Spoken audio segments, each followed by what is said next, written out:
Right, so this is the shock absorber that came off the front of the CA, which I don't think is right. I think that's a fit, to be honest. I couldn't find any to fit, but I did manage to find those, which is a KYB.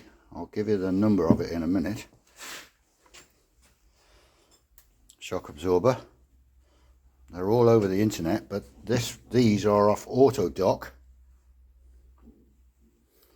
Oh, made in Thailand, actually. That's interesting.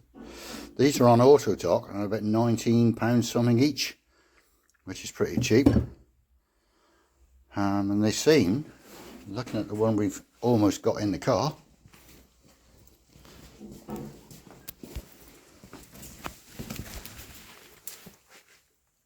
that they would do the job spot on. Like I say, I'll give you the numbers in a minute because I haven't got it with me.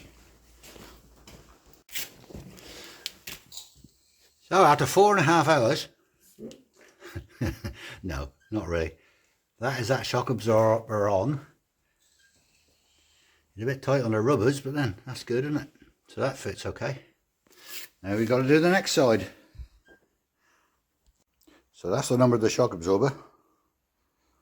Made in Thailand. I thought they were Japanese. Well, there you go.